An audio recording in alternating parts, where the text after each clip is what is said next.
Hello. Hi. Okay, so my name is Darceline. I'm Kamoy. And I'm Emmanuel Durosca, the Executive Director of the Curly Code.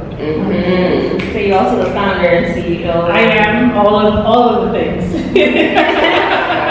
funny, I say that in my blog because I'm like, I'm the all of it doer behind this. Yeah, I love it. It's like, it's what comes with starting your own business. Yeah, It's like, you kind of have to do everything. Right. But you have a team now, so. I do have a team. They're actually my former students. They used to be part of our e-board when we were in the school, and so they know all the ropes, and now we get to hire them and give them money for the summer. Okay, that's really good. Yeah, so we're excited. Okay. Well, tell me a little about yourself, because you know, it's an interview, so. Yeah. And So like most black girls here in New York, I wanted a perm, and I begged my mom for the 4th grade, please give me a perm. My mom said, okay. And almost from the onset of getting my first relaxer, I had chemical burns, like severe, bleeding, pus, you name it, I had it. And so I was, but you know, it was so ingrained in the culture to have straight hair that I was just like, I'm just gonna eat it, you know? Sit there while the perm is burning, the gangster tears coming down your eye, but they're like washing it, you're like, no, you want it straight, right? Right. So, and then when I got to college, I started coloring my hair as well. So I used to color and I used to also perm, but not by myself. I used to go to the salon. And so one time I go and I got my color and bleach. I mean, my bleach and my perm were too close. My hair gets super duper dry. I tried everything, nothing works. And I also didn't really do my hair like that. I used to just go to the salon and get a washing set. So then I'm in graduate school and I'm like, yo, bump this, I'm cutting. So I cut out all of the perm ends and I have like this baby fro and I'm wearing my hair in braids.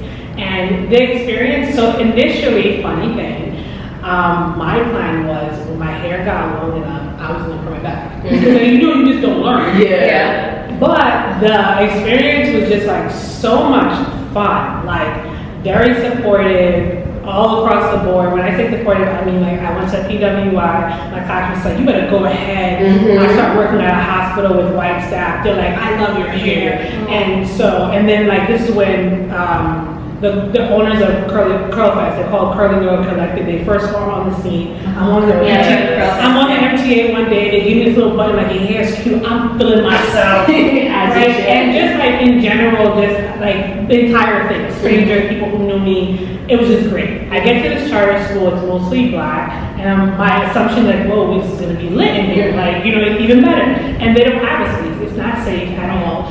Girls are always whispering like, and I'm like, why are you, it's a watching, it's like, what's going on in this school? You know what I'm saying?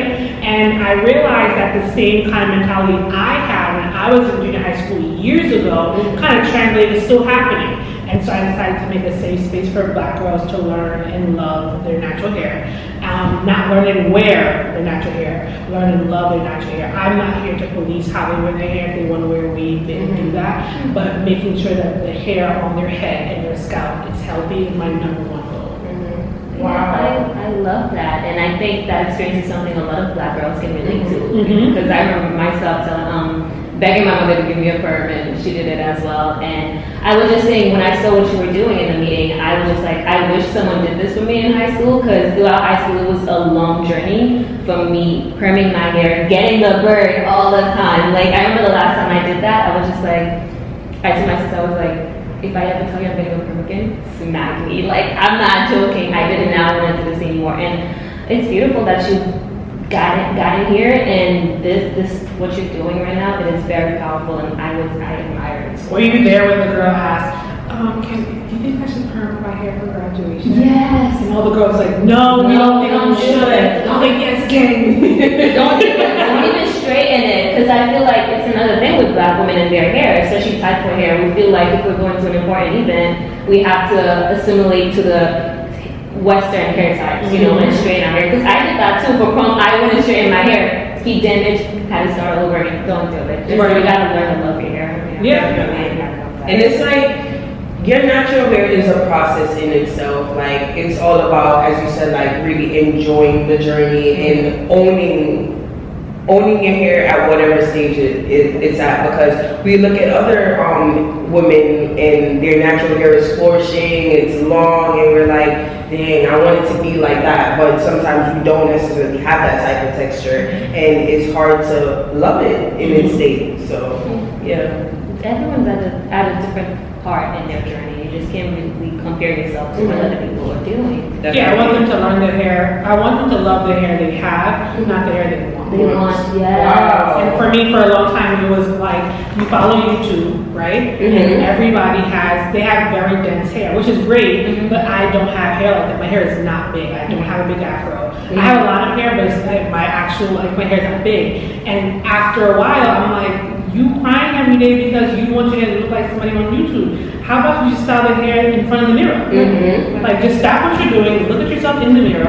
Okay, where do I have a lot of definition? In the front, boom, I'm gonna slip the back up and I'm gonna rock the front. Like, let go of the YouTube image, and you're not like. And also, she has Adobe, she has a Canon, she has makeup, like Lighting. hello. And so, like, just kind of being very comfortable with my hair and the way that it is. My washes are very simple, they're very short. And because when outside open, I told the girls, I'm outside. don't have time to be doing all this, the mask, The 4 hours, conditioning, all of that.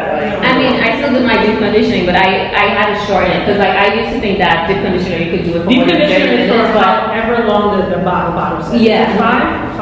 You put it in 30 minutes, you want to wait 25 minutes of your life. Exactly 25 minutes. Right. Yeah. Wow, like I feel like not a lot of people are as real about our hair as you are, because it's really not that complicated. It's actually a very simple, non-complex process. YouTube made it. I mean, we blame YouTube, and I was kind of bashing YouTube a little bit because for me, YouTube was a great guide. And it was nice to see, like, you go online, and around the time I went natural, a bunch of natural girls, and so now I have my own community of girls that I can just go online and see what they're doing, whatever. Mind you, what they're doing is not right, but at least I have a community of people that look like me, hair like me, etc. But the thing about it is, YouTube. The reason why YouTube even created was because stylists didn't want to do our hair, and if they did want to do our hair, they were charging us too much. And so YouTube decided, you know what, I'm going to figure it out on my own and do my own thing. And YouTube really is the reason why Wash Day is a Wash Day. Oh, do you think so? the whole day. That became a while. Your homegirl calls you at 9 o'clock to link her at 4. You can have that sounds crazy. Yeah, no, Because you're doing what? What are you Washing my hair. doing? You sound crazy. No. It used to be a no. Saturday night into Sunday morning. Yeah. No. Oh, I gotta leave brunch by, you know I had to wash my hair for tomorrow for church. I leave brunch by 3.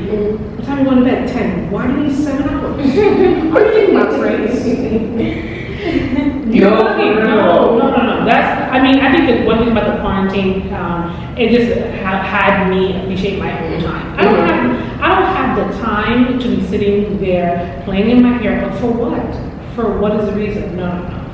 Outside is open, I'm going out there. I think that's also one of the reasons why I cut my hair, because it was time consuming and it's expensive. YouTube culture. I think it can be expensive. I don't think it is. It can. Well, the YouTube culture and like having this and that products, like try this new product, this, that, and third. It's like I think that got in the way of things too. Oh, for sure. That's why we're launching Wash Day Wednesday. You need 3 products. You always need 3 products. Really? You never do more than that. Conditioner, shampoo, leave-in. Conditioner, shampoo, styler. You don't even need to leave it. Really? You don't think so? No. I mean, I don't use leave-ins anymore. I just spray my hair with water and then put an oil on it. But As marketing pages, you know what marketing is, and you know what it is, and leave-in be marketing. yeah, no, I figured that because it's like they say it has to be water-based, but I'm like, if it has to be water-based, I just use water as my leave-in and then go with oil or straight butter or something like that. But I never thought about just 3 products. Because I'm like, I have shampoo, conditioner, deep conditioner, and then water, and then like oils. Because most deep conditioners have slip, so you don't need to put a conditioner detangle in there. No. I heard that. The only time you're going to do that is when you're doing like a protein treatment. They don't have slip. And so when that happens, like once every 6 months, give or take. But no, we're down to 3 products. So it's fine. No, I'm outside. My money is for Ubers. It's not for me. It's not for me. It's for Ubers. So I have a question. What do you think about the LOC method or like the LCO method? I think the problem with methods in general is that now you have this crush where you don't have to pay attention to your hair, and that's a problem, right? You're out here, you're putting oil on dirty hair because LOC. How would you wash your hair? You have flakes, sis. You put in casserole for what? Go wash your hair. And so I don't, and the other issue with LOC is that it gives you this very false perception that you can do this one thing one day and your hair will be moisturized forever. You cannot drink a gallon of water on Sunday and be solid by Thursday. You're going to be thirsty. That's just what it is. So there's no 2 gallons of water, 3 gallons, you're still going to be thirsty. So like, it's just, you know what I'm saying? So in terms of like the lock method, you're not locking nothing in. And if you're locking it in, you're locking it out too. Right? So what happens? You're gonna lock water into your hair. So now it's humid outside, and guess what's not happening? The water from outside is not penetrating your hair either. So like, what did you just do? Nothing. You didn't do anything. How did you get the idea to combine education with the national care system? I'm a teacher. I'm a social worker by trade, a teacher by profession. And you learn in social work school to meet your client where they are, right? And if you're a girl who came to class late because you're late in your edges, you care about your hair. And so, and I'm a teacher and I care about your SAT score. And so where do I meet you? I meet you where your hair is. And it's like, you know what edge control really works? I'm like, what edge control? I'm like, DNA curve. For real? Yeah. If you have something on this SAT quiz, I'm gonna give it to you. Oh, for real? Yeah. And so we started a thing called Super Score Saturday. And so basically students use their grades to shop for hair products. I put them on the table and then they take all their right answers, like they tally them up. And I had 5 right answers like in my top thing. And I tell them how those things do. Oh my God, that's brilliant. I don't know, like I'm speechless. Like Because everybody cares about SATs. Like, let's be, first of all, the SATs are boring. Let's just keep it 100. And SAT prep is also boring because SAT is boring. So I'm not gonna make it 17. You need to take this seriously. When you get old, nobody listening to you anyway. Get out of here with all of that. You talk for more than 4 minutes, the kids ain't listening. So pack that up. So what do kids like? They like free stuff. And what do most kids, and not just girls, kids like free stuff. And I was like, oh, okay. You need some shampoo? I got some shampoo. I need to do your homework. You got the homework? You need out of school. that's a psychology thing. It's the reward versus punishment system. If you use reward, people are more Like the girls here today, they were here at 7 o'clock in the morning. They went up at 9. Why? Because I told them I'll give you a free thing, and they did. Right? I can incentivize and make it just like, oh, I want to be here early. I want that free. What's the free thing? I don't know. Okay, you can find out. Right? And now it's 7 o'clock. Wow. Yeah, that's amazing. So what are some of your obstacles in creating this organization and continuing with it? So, you have a grand plan and then listen. So I decided to transition. I had already made a decision at the end of 2019 that I wanted to leave the classroom for a while, not forever, but to leave the classroom for a while and re-enter on my own terms. By my own terms, it was just kind of like, do class the way I think class should be done, right? And meet kids where they are. And What does that mean? So the thing with school is made for everybody, including the kids who don't listen. And what if you pay attention really closely to a lot of schools, is that they create rules for the kid who doesn't listen. I'm not checking for you. I'm checking for the kids who listen. And you weekend and you not. So we're gonna do what we're supposed to do, and you're gonna be bored because you're like, dang, I want to join them, and you're gonna join me. I'm not gonna create rules for you, right? And so what happens is then you end up in this really punitive setting. Oh, no talking, no this, no that, no how. I'm gonna give you the answer. Do you want it? Yeah. So how you gonna listen if you're talking to your neighbor? Oh, yeah. So I wanted classroom to feel like this place where you can explore and then you can understand in real life what that looks like, right? And so for me, I believe, actually in real life, colleges do have coupons, and the coupon is going to be a transcript and your SAT score. The more money you have, the more money they'll give. The higher scores, the more money they'll have to give you. And so the reason why I exchange products in your hand is that you see how tangible it is. Like, oh, every time I get a higher score, I'm bound to get something. And like, have you thinking, so now I don't want the SAT to be about me, it's about you. Do you want a higher score? It's like, yeah, I do, because I actually want more opportunities. I want more, like the kids who have, 100 versus the kids who have 80, they have more products. So it's like that's how it happened during college too. You don't see it because apps are on the computer and plus you don't share the app with you, right? But that's actually how it happens. The kids with the higher, academic profile has more options. Right. And so I wanted to show that to them. And not to say that my school didn't do that. My school was very supportive. My coach was very supportive, so my principal. But school is not, like, the school was not made for me in my class. The school was made for school, and there's other teachers, other classes, etc. And so, like, there's, like, I had a little bit of support, but I didn't have as much as I wanted. And so I decided to just take a year or two or whatever off, and kind of try to navigate that. But then COVID came, and so we were on a roller coaster. You hear me? We were going up. I was to the point where we had super score spa day, so you had to like basically be in competition with yourself to beat your own score for your SAT prep homework. And if you beat your own score, then you got invited to a spa. Wow! It was fake, but the spa at your house, not in my house. The supplies is in my classroom. So Coco T sent me like all types of body butters, lip balm, scrubs, and I laid them out on the table. And then it was supposed to be a small room. It was supposed to be like 16 kids. Next thing I know, the kids is like, oh, I come out, nah, I beat that. And so we ended up with like, I think 36 kids, which most of them were boys, because boys are very competitive. So they were like, "Oh, you thought you were gonna beat you on the right?" And they didn't even care about the SATs. It was just like, "Oh, he thought he was gonna beat me."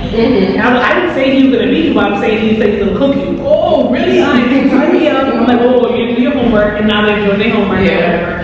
And so we had Super Square Friday, we had the Black History Month event, we had an event for cheerleaders because they have games after school.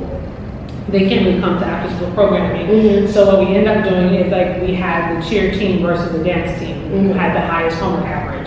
And whatever team won would get to their own curly code event, like by themselves. And so they had that, and then boom, COVID hit, and we go remote. So we go remote, and the monkeys got the show. So on remote, I was teaching personal statements, which is really difficult to teach in person, so you can imagine how this teach it online.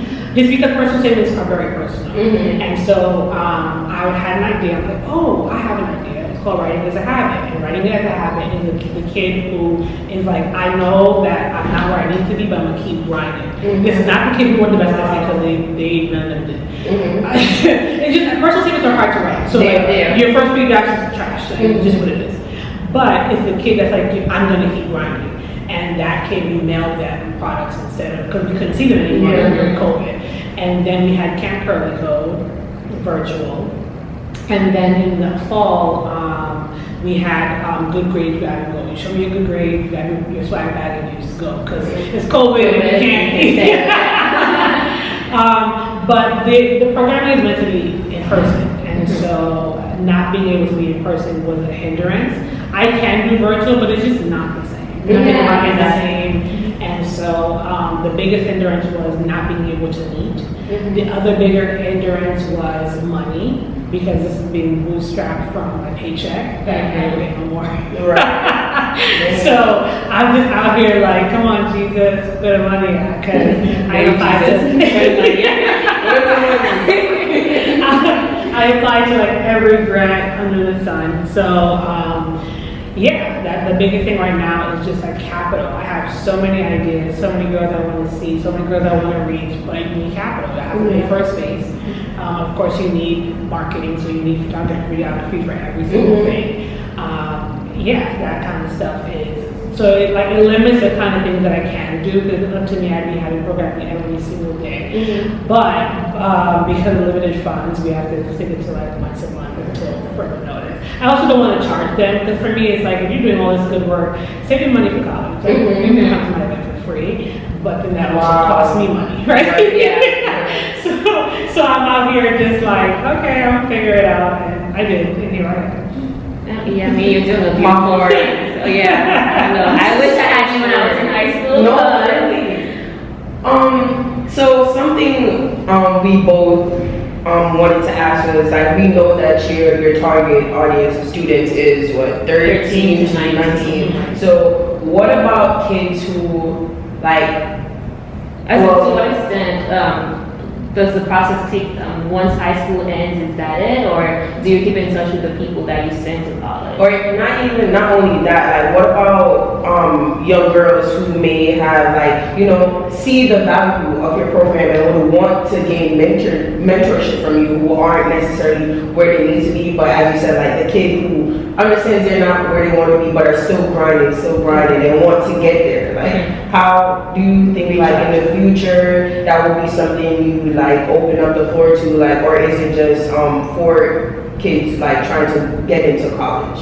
So there's a few things about that. The thing with college, I think that people misconstrued the curly code about it. We're not here to make kids go to college. Mm-hmm. That's never like, as an educator, as a business owner, that's not. My thing is that I need you to know what opportunities are out there, and I want you to leverage all of them when it's appropriate, right? And so when a kid tells you they don't want to go to college, a lot of things is in place. Number one, they probably had a really bad high school experience. Number two, they might not be academically ready. Number three, they heard rumors about loans and now they're scared, right? And what it is that, what if I tell you that actually there are some schools that are free, that there's actually a lot of scholarships, and then when you hear that, you're like, oh, right? So for me, it's like putting college on the table, but I'm not spoon feeding you, so I'm not forcing kids to go to college. If they go, great. If they don't go, then what's your plan, right? Because the thing about it is that kids also, like very young, have this misconception of time. I ain't trying to be no 22 in class. You'll be 22 anyway. You're gonna be 22. When you turn 21, the year after, you're gonna be 22. It don't matter if you got a degree or not, right? I don't want to go to, I don't want to go to medical school and be 30. You're gonna be 30 anyway. Yeah. You're gonna be a doctor. You're gonna be, so what you gonna be? Because he's gonna be 30. So we don't force it. It's kind of that part of social media where people are like, putting up pennants of like 60 schools they got into. Or I believe they got into, or I'm about to press enter on the thing to see what I got accepted and everyone's yelling and screaming. Stop. Just stop. College is a business transaction. Cut it out. Right. Cut it out. Number one, who's cutting the check? What school is cutting the check? Half those schools you be putting on pennants on, they ain't cutting with no money. So I don't know why you put them on, you promote them for what? For what? That's number one. Number two, what is the school doing for you? What do you want to do? Oh, I want to own my own business. What kind of business? Oh, I want to own this kind of business. Okay, great. So when you own a business, you have to hire these kind of people. You need an accountant. Okay, so how can you become one of those people until you have capital to hire that person? Right? Are you good at math? Yeah. So you can do accounting for yourself. I'm not telling you to go to college and not own a business, but learn to leverage it. The problem with college now is just like this next step. I want to make my mama proud. I want to make my grandma proud. Yeah, we all love mamas and grandmas. But in real life, it's like, how are you leveraging it for your own goal, right? Like what you want to do.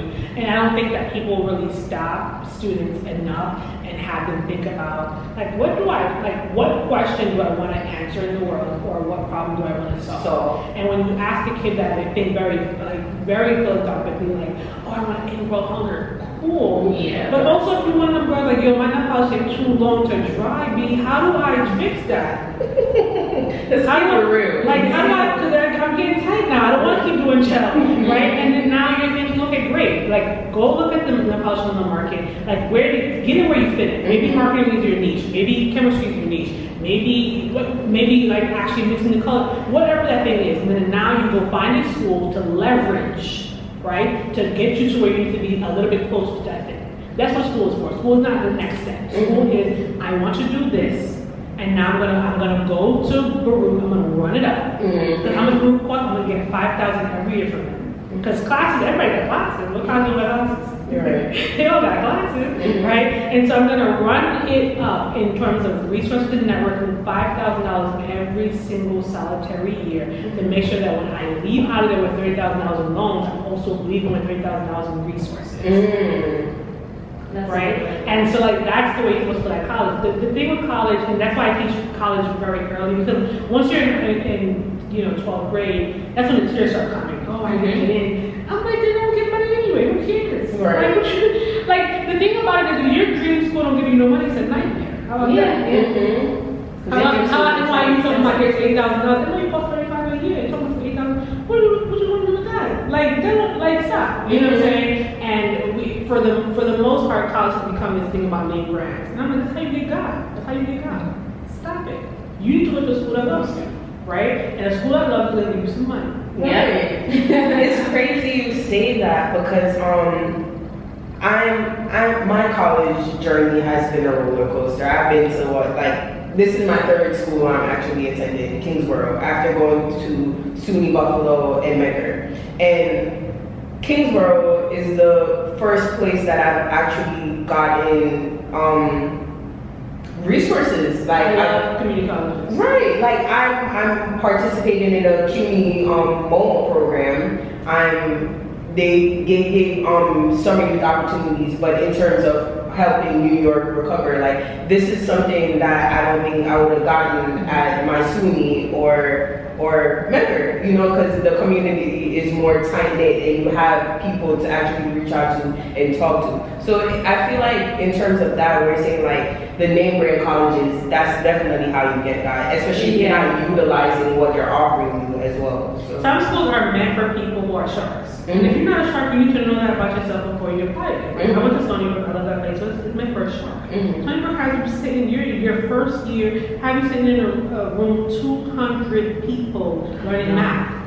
Yeah, you can't learn like that. You see what I'm saying? Right. And so like you're a little guppy, that's not the place for you. Go to Kingsborough. But the problem is we have commercialized colleges happening so much so that you don't want to hold the pen and going, you called it up proud because you go to Kingsborough and how much is it costing you? negative $1,000 because you got all the scholarships. They send you money. They send you money out of the Exactly. So you're out here with minimal to no loans and your advisor knows your actual name. But you don't want to hold it up because it's not Columbia. Columbia care about you? No. They don't even waive the application fee, so I don't know why you're on their body. They're not going to give you the money. So cut it out. The thing about it is, I need kids as soon as possible to understand that college is a business transaction. It's no different than buying a house. It's no different than buying a car. It's a business transaction. And these schools are going to market, and they say they're the best schools because that's their job. They have a whole marketing team to give you free pens, a free shirt. It's a big pen, buy one. I know you're not about to sign no $35,000 loan for no big pen. You want a pen right now? Curly got pens. I'll give you a pen right now. Like, what are we doing? Right. And so as soon as we can get that light bulb off on them, and I can send a kid to college to run it up, you're gonna run it up. Run it up. I love that as I was reading in the bio that saying like, as you said, like college is the first choice. I never thought about it like that. Yeah. I didn't think about it like for me that. because after I graduated high school, I got college application acceptance letters, but I was just like, I'm not going to any college until someone tells me it's for free because I'm not graduating there with a lot of loans and not knowing. Because I feel like it's also something we don't teach people in high school is what to be maybe, or just I feel like we don't get enough experience to go into college and find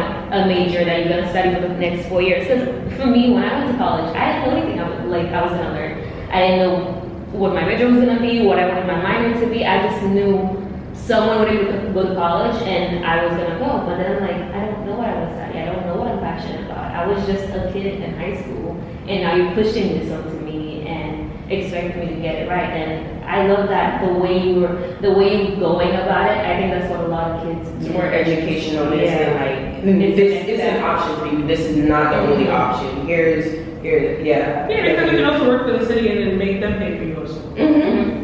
Right? Like, you don't need to go straight there. And I don't like the idea of majors and minors, but I think that that's also a misconception, right? Because what happens is, this happened to me, right? I was, because I'm Haitian, and so I'm a nurse major. That's how that goes. And you Haitian, you must be a nurse. They almost got me. They got my sister. Almost got me. Almost got me. So now I'm in chemistry, right? And I'm not paying attention. I'm paying attention to chemistry, but I'm also like, I'm just doing this for my major. When you could also just be leveraging your chemistry class for your life, right? And what do you actually care about? I always cared about hair. I was the girl on campus. My bed was mad high, and I had all this hair stuff underneath. I always cared about hair, but never really explored it, right? And guess who's the best person to help you explore? Your chemistry teacher to let you know, stop perming your hair, sis. Let's talk about about these bonds? It's looking wild, like, right? But I never thought that in my mind because you get so one-tracked about I'm gonna be a nurse. If you were gonna be a nurse, take the classes and pass it and be a nurse. But it doesn't mean that you can't explore your other options. I prefer that students go with this level of curiosity. I have these questions about the world that I want to answer, or I have a problem that I want to solve. It does not need to be like this huge, I'm trying to like end world hunger, end homelessness. It can also just be like, yo, Uber costs mad money. I know there's another app I could create that can be cheaper. Please do that soon if you're gonna Me too. right? But like in real life, that can be a thing. And like the question does not necessarily need to be like this philosophical thing. It can be a question that, out of inconvenience, right? How do I make this thing more convenient for me? And I also don't like the fact that people talk about it's either college or it's either entrepreneurship. You're bugging out. You keep talking about this thing. You're bugging out. Because here's the bigger issue that people don't understand in terms of entrepreneurship. Number one, a lot of things. But the thing about it is like, I can want to solve a problem or a question that they're already doing. I can just join them. I can join them. I can steal all their ideas.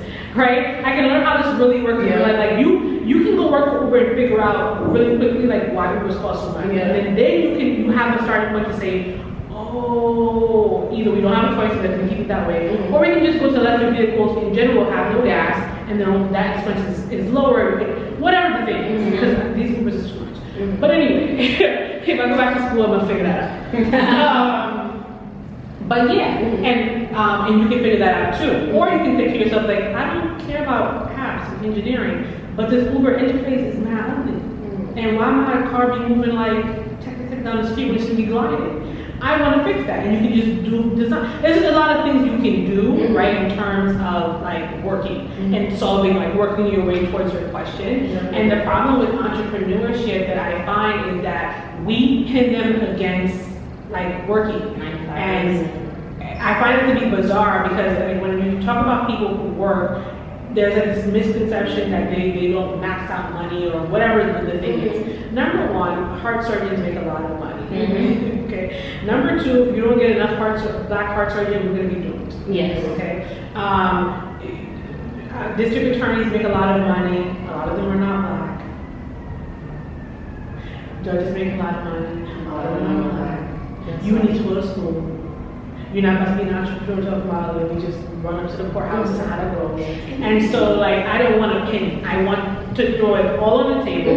And then you can spend your life. It's not, why does high school have to be, it's not high school. You can spend your entire life like kind of sourcing out. I wanted to solve this question. It's looking like it's too much. Let me solve another question. You know what I'm saying? Like it doesn't have to be this one linear, I need to know what I'm doing today at 18 so I can retire. But you see, not a lot of adults are thinking like that. Not a lot of adults are, I feel like, aware that there are other ways of doing something. Like there are different paths that can be taken. A lot of Caribbean households right now are just thinking it's either you're going to school and you're doing this and that's it, medicine and that's it, or like you're gonna be a mom. I literally had an early midlife crisis thinking I'm gonna be a mom because I was working at an ice cream shop when I was only 19 years old. Right. That was the same thing for me too. I think when I got I kind of messed up one semester of college and ended up with like 6,000 student loans, and I ended up at Chipotle, and I was just like depressed the whole time because I was like, oh my God, is this where my life is gonna be? Right. Yeah. But our parents kind of ingrained that in us, like, you know, you need to do this and you need to do that. Now, no, this is a different day and age. Like, there are so many possibilities. What we need to do is learn from each other. Yeah. Like, somebody's doing something and that too, like, we have all these different companies doing the same thing. Why is there no community? Why is there no coming together and saying like, you know what, I have an idea for your product or your service, like can I join you, can you mentor me and I give you my ideas and we can work together and expand. Why is it like, oh, she's doing that but I want to do it too, I'm going to do it and I'm going to make it better, like, you know, like. But I mean, I feel like with what you were saying with people comparing entrepreneurship with working, I feel like people just don't know this, but entrepreneurship is hard too. Like, you can't, like you said, you were to do it all behind everything. It's just, you just gotta let people be. If I want to work 9 to 5, or if I want to do something else, you're gonna have to let me do it, and that's how being an entrepreneur is the way to go. Because once you become an entrepreneur, who's gonna work for you? I think for in terms of both, I think it's about exposure, right? Mm-hmm. And I appreciate the people who are about the entrepreneurship life because they want Black people to like own something. I get it, I understand it, but I think that that's a conversation maybe you should have with adults. When you're on social platforms, when you're on syndicated platforms, you should be very mindful about the seeds that you're planting in young people's minds. Because I'm a kid and I hate my English teacher and I hate school, and I'm in 4th grade. You told me I want to go to college. That's going to stick with me for a very long time. And that 4th grader could have just gotten some tutoring and he could have been the next judge. You need to be very mindful about that kind of stuff. And so in terms of entrepreneurship, I'm not trying to one or the other. I just say lay them out on the table. And just you can kind of figure your way out. The thing with I think our families is that you're coming from a place where we struggle, right? And we want to make sure that we are secure, which I completely understand. But I just feel like the world is my oyster. And so I will take my retirement plan with me from job to job to job. And when I'm 65, I'm retired and we're done. Like, you don't need to work with, pensions don't really happen that much anymore anyway. And you can just max out your retirement account and just take the money with you to each job. Another question I have. So as an entrepreneur currently, today you said that you didn't eat. Like you didn't eat today. I still haven't. You still haven't eaten.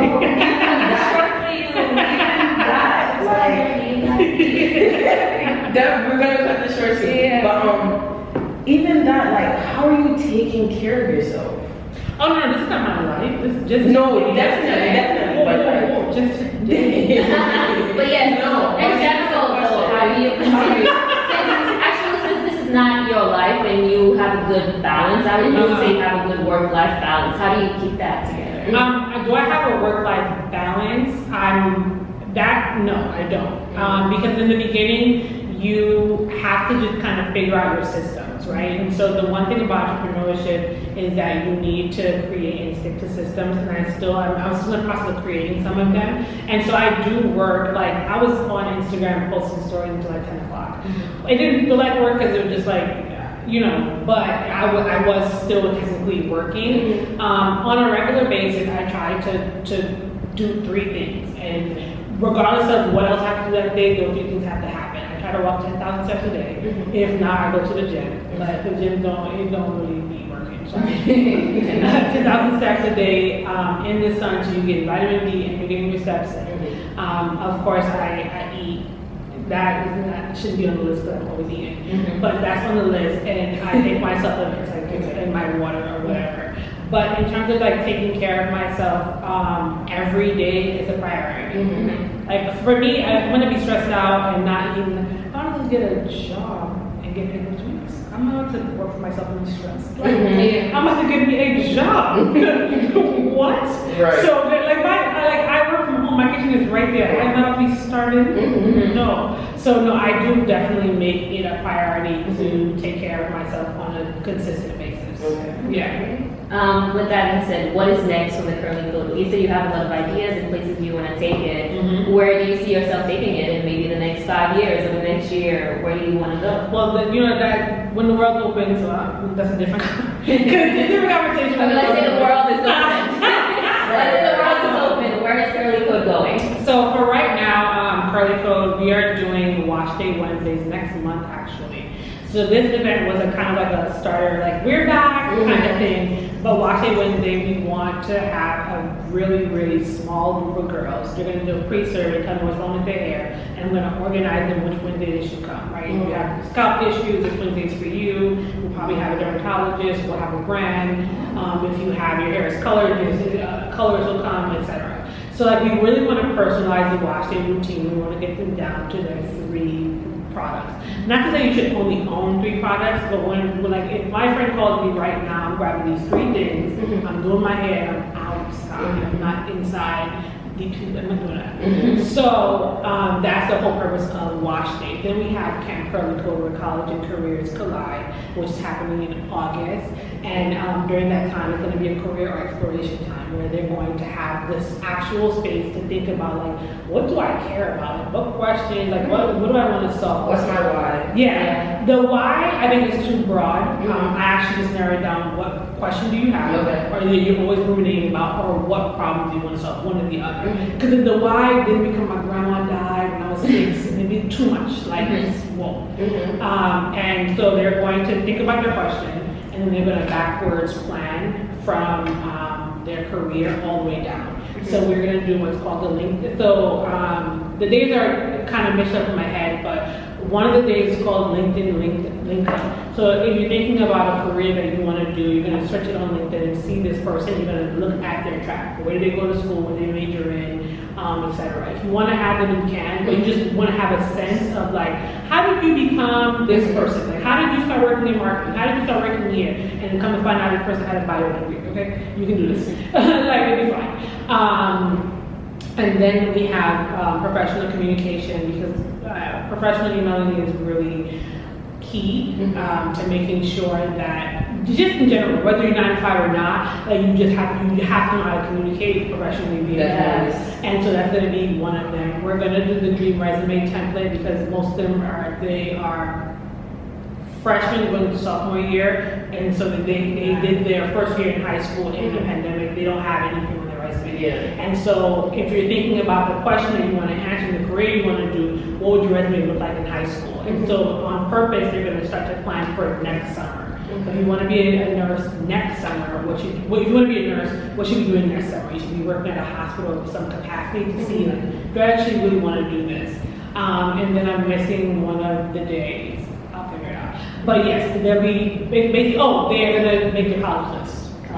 So one, when they're on LinkedIn creeping, they're actually taking notes about where the people went to school. And if you start to see a pattern, like all the marketing kids, they all went to Mercy, or they all went to PACE. Oh, okay, let me see what PACE has to offer. And then you find out what PACE is requiring for your GPA. And you let your own GPA, and you figure out there's a math. Because the math don't be math. And so I like to have them have the reality check very early on when they're far removed from college, and they start crying. And to me, it's like, you can cry today or tomorrow, you're not getting. So Definitely true. there goes that. Okay.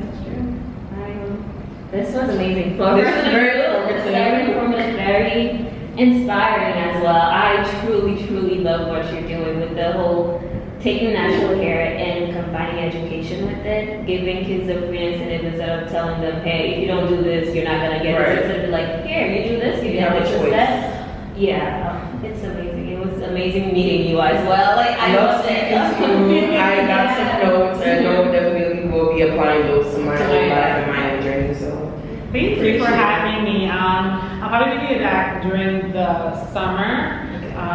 We love this space, but we just need a smaller room. Probably this one. We just need a smaller room to host our smaller, more intimate workshops. But we'll be around. You can find us on Instagram. I'm on Stories a little bit more than I probably should be. Stories is not natural hair. Stories is my life. Like yesterday I was late and I was telling people about it. So that's what you're gonna find in the stories, and then on the actual feed you're gonna find a lot of pictures of the girls and them doing their hair. A lot of them are just gonna be, they look rough, I'm gonna be honest with you. I know you're marketing students, they don't look like the marketing photos. That's okay. They're me on my couch watching Law and Order and doing my twist stuff. Because I'm over the glamorized naturally stuff. right. No, that's not a reality. Put eyebrows on to do my hair. You're probably not doing that. I have no eyebrows, and that's what you get. Right. I seen them washing their hair with makeup on YouTube. I'm like, people are doing, they do that. They're washing their hair. Too. I mean, because you got hired for a brand, you want to look good. I get all of that. But my thing is about real naturalistas. And real people do real people. We were just talking about this, like, the real world, like social media. Like, I don't want to have to lie to my social media. Like, I want to be able to show up and be real as I am. Like, but it's hard because it's like everybody else is showing only the good side, and you're like, do I not have the good parts too? Because it's like, if I'm only seeing you doing great things in your life and I'm like, I experience my ups and downs, I don't like social media like that. And it's weird that I'm a marketing student. Sometimes I'm like, did I go in the wrong field? Because I do love what marketing is But about. that's your. But I don't like the fakeness of social media. But that's the problem that you have that you've been solved. Right? Yeah, That's like- that's definitely the thing that I mean, I would go back to school many times, but just kind of thinking about like, why is it that we're gravitating to those kind of photos is one study in itself, but then also like, how do we negate that? The girls don't know this, and you're the first one to hear it, but I'm about to change the algorithms on TikTok during women's events. Because what's happening is that they're being fed an image, right? And what happens is TikTok has a great algorithm. I actually love it. But I realized my TikTok was completely different than theirs. Oh, okay. And it's because of the way I engage on TikTok. I engage with people who are older, like who are my age, who are naturally stood. They engage with people who are their age, who are dancing with their shoulders fast. Like, and so like they're gonna have a different TikTok experience. And so what I want for them on TikTok and Instagram to do is to start searching natural hair things and start liking them more and more. And then their whole entire Explore page starts to change slowly. And they're being fed the thing that, you know what I'm saying? Yeah. So that's the whole moving forward, that we can like change your algorithm at every event. Like give them a task to do to like make them interact. Wow. But even with that, I feel like anything on social media right now is just The girls to a place where their social media feeds look a little bit more like them, because right now everything is basically loving hip hop. It's the long frontals, it's the different colors, your lashes touching your eyebrows because it's so long, Glued on edges. and it's just all of the things. sis. That's everything. That's the next. That's the next movement. Yeah, that's the next movement of the edges, and I get all of it, but I also feel like social media. When we were in school, well, maybe I'm old, but when I was, let me talk about when I was in school, like we had trends, right? But trends weren't really like, they weren't as ingrained, they weren't part of the lifestyle like the trends are now because of social media. We had MySpace, and so like first of all, you go on MySpace in your house. You're not about to be on MySpace on your phone outside. Right. So by the time you even got to MySpace, your mom was trying to call somebody, she's like, get off. So you're not, this interaction in general is completely different. Social media is blurring the lines of real life. It We're is. posting everything we're doing, we're documenting everything. And I don't think there's anything wrong with that. It's just like, okay, how can we switch it up so real life can still be real life and we can still enjoy our online presence?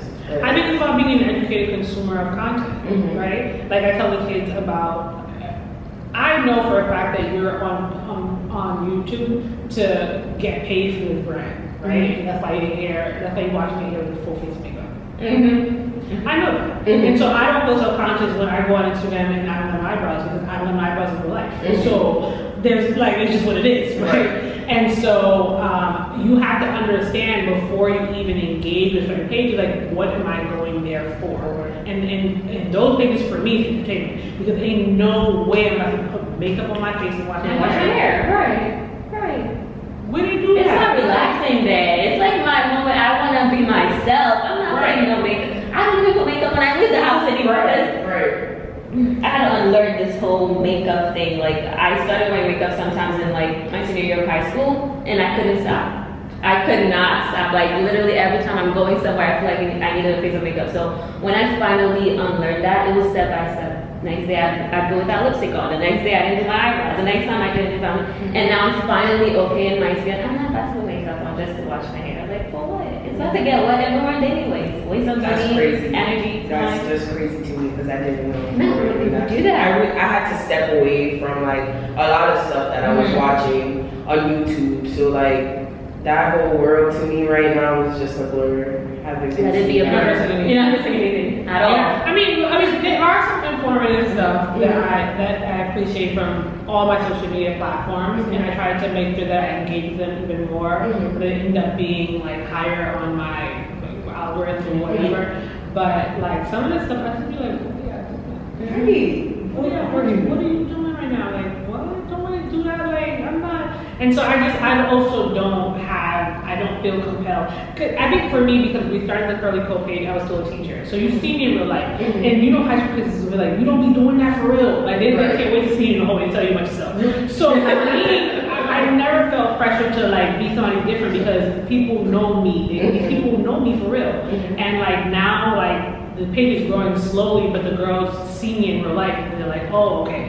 So I don't want to be a different. It's just weird being a different person on the internet versus like the people meet you, they're like, oh, you don't look like that, and or you don't act like that. Like, people are bubbly on social media, and I'm not bubbly on social media. I'm not bubbly in real life. Like, I'm funny, I'm kind, but like, no, people know that, and I'm not gonna be a different person on there. But their social media is interesting because they don't have no pictures.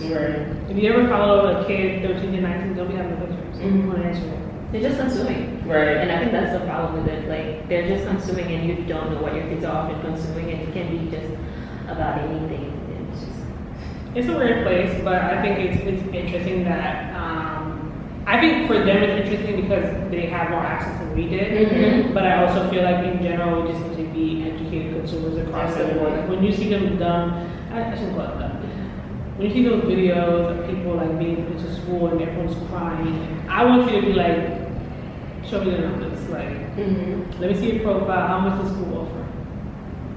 I know you got accepted. Okay. Yes. I did have a friend that got accepted into an Ivy League and he didn't go. They offered him nothing. Nothing. It's just like, what's the point of going? You're gonna live with $100,000 of loans and for what? Yeah, so I want kids to see that and be like, but how much they give you? Like immediately. I don't want you to start crying too, like, stop. You don't know these people. I don't want you to tear come out. I want you to see that and be like, okay, but how much? Think about the real questions, not just like acceptance. It's just a school. Why are you I crying? mean, you're 18 and everyone built you up to this day.